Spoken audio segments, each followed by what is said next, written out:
Hello, welcome to a special edition of the Cleveland Browns Dawgpound South podcast. So, the next couple weeks and months, I'll be diving into the Browns off season. I'm not like I've said before, I'm not a salary cap expert, but I am an accountant and I try to understand it as best as possible. It's not as complicated as people think. And like I always say, salary cap is easy to manipulate, hard to maintain. I'm your host, Steve Gill. This is the part of the Fanatical L's network, part of the Fans First Sports Network. Let me get all that information out real quick. And again, I thank you for following us, downloading our shows. We are Browns fans just like you. So let's, first of all, let's get the talk about the elephant in the room, the occurrence last night of Baker Mayfield beating an Eagles team that is obviously leaking oil all over the place. Sure, give him his props, but no, I do not want Baker Mayfield on the Cleveland Browns. They traded for a better quarterback in Deshaun Watson.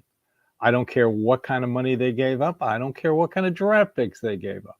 Andrew Berry has been able to move on and still draft good, potentially starting players with the hand he's dealt.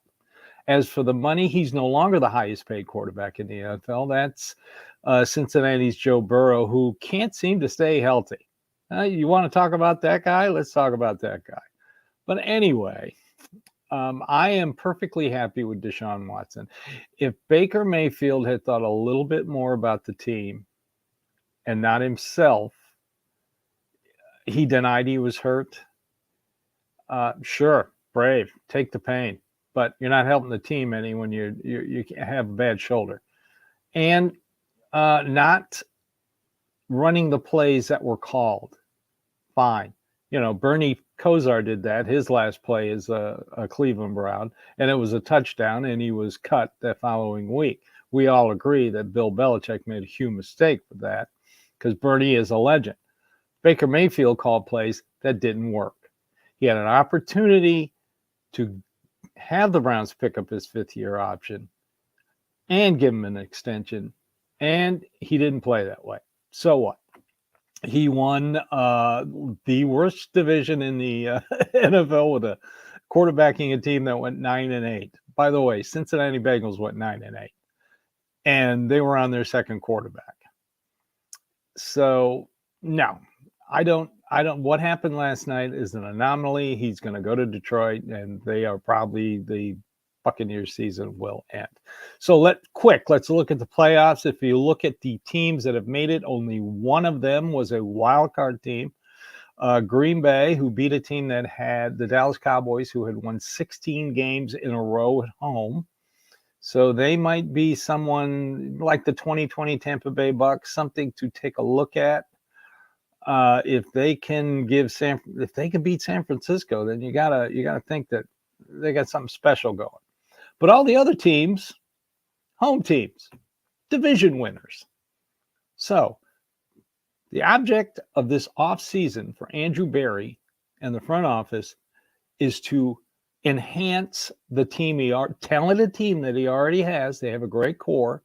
And don't let local media tell you, or national media say, well, a team that's going to regress will be the Cleveland Browns. No, they're not. And no, they are not in cap hell. No, they're not. So all he has to do is build on what they've already got, and they have to win the AFC North.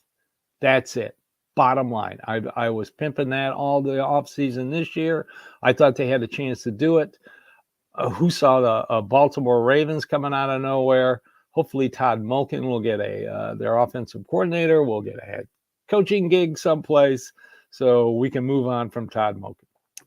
But where do the Browns stand? Like I mentioned in Sunday's show, the projected cap for 2024 is $242 million. I take that from Over the Cap, which is pretty reliable. They missed the 2023 salary cap by only $200,000. So that's pretty good. They're pretty reliable. Of course, your biggest contract is going to be Deshaun Watson, but like they did last year, they can renegotiate that again, putting on what they call voidable years at the end. They could save themselves in the neighborhood of $30 million by just doing Deshaun Watson's. Right now, they're currently, I've seen reports of $19 million over the cap, has them at a little less than $13 million over the cap. With restructures, they could create as much as $60 million. Now, will they do all that? I don't think so. They've got some major questions to talk about. And the first one is Amari Cooper. What do you do with Amari Cooper? He's going to be due another $20 million next year. Do you keep him? Do you restructure? Do you look for a better wide receiver? Another veteran? Do you keep him? That's a big question because they drafted Cedric Tillman last year. Would they draft another wide receiver if they got rid of Amari Cooper? Would they go for another veteran? I think they're going to try and redo Amari Cooper's contract and keep him around maybe for a couple of years. Next big question, Nick Chubb. First of all, you got to ask, will he be ready when the season starts in August, July and August, or will he put on the PUP list? That's watch for off-season moves. Would I like to see the Browns pick up a veteran running back just in case? Yes, I would. I mean, I like Pierre Strong coming in. Good special teamers. He can return kickoffs, but he's a great gunner. So you got to take that in consideration. I can't see them re-signing Kareem Hunt. I think that ship's going to sail. Jerome Ford, for what he does, he's not a number one back. He's barely a number two. He can be a nice number three, change of pace. He's cheap. He's on a rookie contract. So even if they rework Nick Chubb's, and I think they're going to, but it all depends on his health. If you hear of a rework Nick Chubb contract, that means that I've heard he's hitting all his benchmarks. So that means that they think he'll be healthy enough for the season. But you got to get a good backup running back. You have to. You've got to find somebody who can take that number two. Elliott, one of our fellow contributors, has been preaching this all year. I agree with him. Third thing, backup quarterback. And I'm not talking about Joe Flacco. That ship is going to sail. They have to get, I heard today on a national program, they were talking about the Browns. And, a lot of people consider their season a failure. This guy said, no, it's not a failure. Still have a great roster. Andrews Berry's a great GM, but they got to find a backup quarterback. And he said, and I like this quote, they got to find the 32nd best quarterback in the NFL. And I agree with that wholeheartedly. I have nothing against DTR. But they've got to get a backup quarterback. Until Deshaun Watson can stay healthy, you still have to have a backup quarterback. And this gentleman proposed Gardner Minshew. And I sat on that for a couple hours this morning thinking about it. And why not? He's only on a one-year contract with the Colts. He's going to be a free agent. He can come in and run Kevin Stefanski's offense. He knows how to run the RPO. He knows how to run the play action.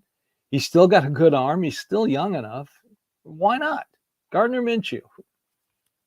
Hopefully they'll never use him. Hopefully Deshaun Watson will be healthy all year. And that's another thing they have to consider. How's his rehab going? I think that Deshaun Watson will turn back into the form. We saw glimpses of it, 3/4 of the Tennessee game, second half of that Baltimore game before he got hurt. That was classic Deshaun Watson. I have all the faith in the world that Kevin Stefanski can design an offense. He's designed an offense for 4 different style quarterbacks this past year. I think you're going to see a little bit more creativity in Kevin Stefanski's offense. If you probably noticed, the Cleveland Browns have a very long list of free agents that were all signed to 1-year contracts or traded and had the last year of their contract. There are a few key ones that I would keep. First of all, punter Bojorquez, definitely keep him. Special teamers Matthew Adams and Mike Ford. I mean, collectively, they weren't making that much money. Down at the bottom, of course, you got to bring back Michael Dunn, Mr. Do Everything. He was making like $1 million past year. I would also bring back James Proche and definitely Nick Harris. He was making like $900K last year on the offense. I would think about keep re-signing Harrison Bryant. I know he's not everybody's great tight end. They could probably pick up a very good tight end in the draft this year, or even another free agent. On the defense, definitely Shelby Harris and Mo Hurst. If they are acceptable to coming back, Shelby Harris made $3.5 million this year, and Mo Hurst made $1.1 million. I think you can bump that up a little and get them both back. This may be not popular, but I would try and bring back Zadarius Smith. He seemed to change his attitude. Minnesota people said that he was all about himself and was a me player. I didn't see that. I saw a guy who was having fun. Now, he may not have had a lot of sacks, but he was top 10 in pressures, and that helped Myles Garrett tremendously. Also, I would bring back Rodney McLeod. Before he got hurt, very valuable. Defense was playing extremely well. So that's just a small list. I mean, there are not that many. I think if they create the room that I think they're going to create in contract extension, renegotiations, and speaking of contract, we'll get to that here in a second. I think they can create enough room to keep this thing going. I don't see a window closing by any means. I see them reloading. Now for contract extensions, definitely Grant Delpit. They already did. He deserved it. JOK. He was the only one that showed up Saturday. Definitely JOK. They're going to have to find another linebacker. Both Taki and Anthony Walker are both free agents. If I had my druther, I'd keep Taki. He is a liability in coverage, but he is a short tackler, and he plays the run very well. Also, let's just go ahead and get Kevin Stefanski and Andrew Berry re-signed. Contract extensions for both. I know Andrew Berry is probably going to talk Wednesday or Thursday for his postseason news conference, where he will be asked a ton of questions and answer them and not answer them all at the same time. You got to read between the lines with Andrew Berry. So that's basically it. Their primary need, if they don't keep Amari Cooper, is wide receiver and running back. Offensive tackle, they need to get one more veteran in. They'll have Wills and Conklin and DeJuan Jones back. There's your your top 3 tackles who all got hurt this past year. But they need another veteran. I don't want to see Jaron Christensen or James Hudson. I'm done with James Hudson. I am just done with him. I know he's cheap, still on a rookie deal, but I'm finished. Who else? Safety, of course. If they don't bring Rodney McLeod back, you've got to have. They found a gem in Ronnie Hickman, but you still got to have safety depth. I don't know if they'll address that in the draft, or if they don't sign Rodney McLeod, they'll sign another veteran. Duran Harmon, getting up there in age. I think he's going to be 33. He was a nice little addition late in the season, but you still need a veteran safety, somebody a little younger. I'm sure defensive coordinator Jim Schwartz has his list ready for Andrew Berry. So that's it for right now. I know some of my fellow contributors are going to talk about in another podcast later today, player evaluation. Joel and Samuel both are very good at what they do in the draft, and Joel is excellent at player evaluation. I don't know if I'm going to be able to join them later today. I might, but that's it. Salary cap. Rework some deals. They are going to be fine. They're not in cap hell. Don't let anybody tell you that. So, this is Steve Gill, your host of the Cleveland Browns Dawgpound South podcast, part of the Fanatical Elves Network, part of the Fans First Sports Network. Again, thank you for watching and listening. And all I can say is the offseason has started. Let's reload. Go Browns.